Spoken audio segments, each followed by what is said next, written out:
Hi, this is Roger. Thanks for dropping by. Help! Can't cope.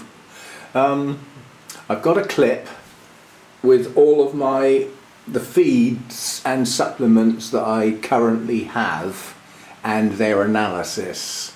And this idea of making up a feed with what I've got to try out this NPK with a low PK value, I can't really do with what I've got. Now, the only way I could get somewhere near it would be to get some standalone nitrogen, which there is a product which I could get that here in a couple of days, but it doesn't really do the job properly. I need K-Lite.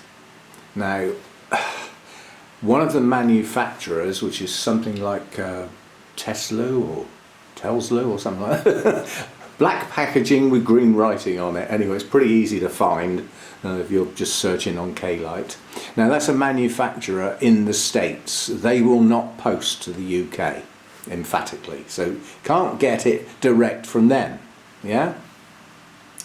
Amazon had it as for sale, you know, on Amazon UK, but again, one of them is the manufacturer which won't post to the UK, so it's a bit silly having it on Amazon UK, isn't it? Dumb people around. And then there's another supplier that's out of stock, don't know when or if it will ever come back in stock again, so I can't rely on getting it myself from Amazon.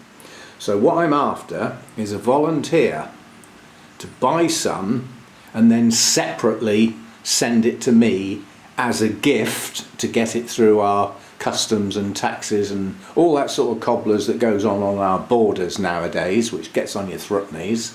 And then obviously I'll reimburse the total amount spent, so that'll be the cost of the goods and the cost of the postage. Now, that can be done from the States, but I would imagine the postage from the States to here is, you know, is going to be quite a bit. However, the postage from the EU to here won't be anywhere near as much.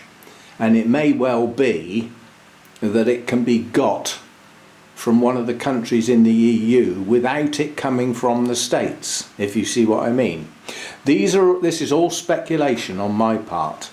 But what I'm after is a volunteer to get the stuff and get it to me. I'm not fussed how long it takes. But that's what I'm after, and it is a bit of a plea. And as I said, I'll fully reimburse you. I mean, when I got my MSU fertiliser, I mean, I paid twice the amount of the postage to get it from the States to here as I did for the actual fertiliser. But I'm now into my 3rd or 4th year since I bought it, and I've been feeding all these orchids with it since then. So that's flipping good value for money, as far as I'm concerned. So anyway, see what you can do.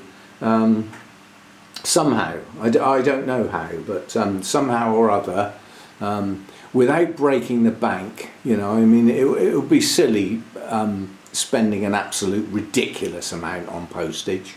But as I said, the secret is to declare it as a gift.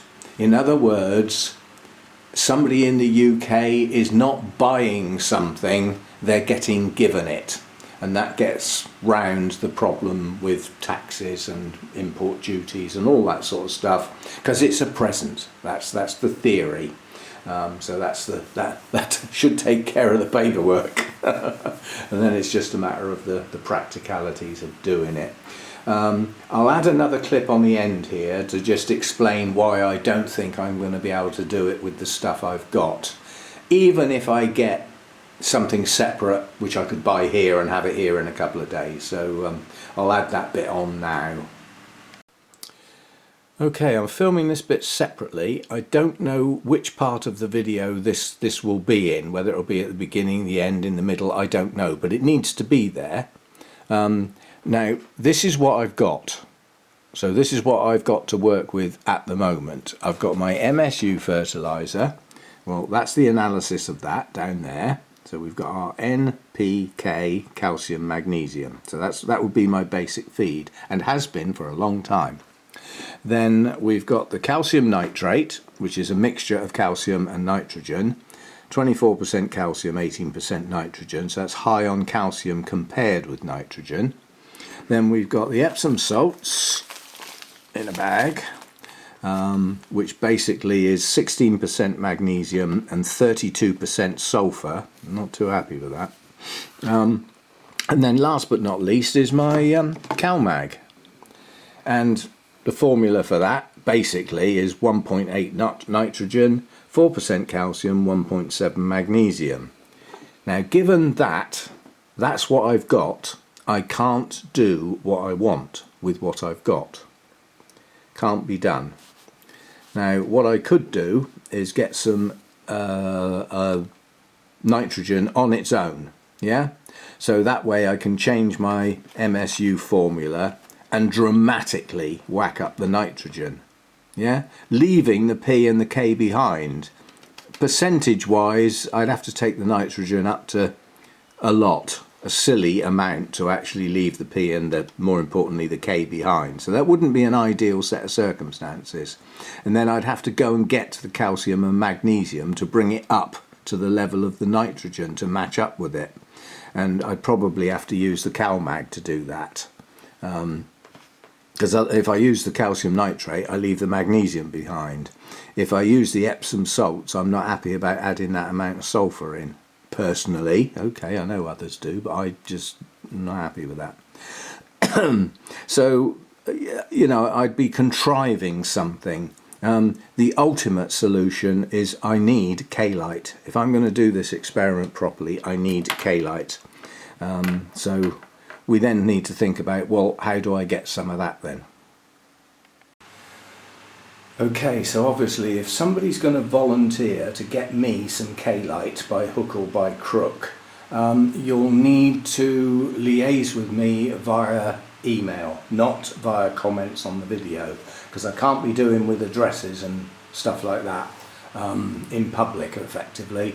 So you'd need to use my email account for the channel, which is in the description of every video. Basically it's pretty easy to get at, and then you can contact me with your ideas of what you think would work. And basically, I mean, I'm not going to get thousands of volunteers here. I might not get any, but whoever does volunteer, come in via the email. I'll get straight back to you and we'll sort something out. I will emphasise that if I'm going to reimburse you and you are not in this country, which you won't be, otherwise I could get the flipping stuff myself, couldn't I? Then I'm going to need to pay you back using a PayPal account, yeah? There isn't another way sensibly across different countries.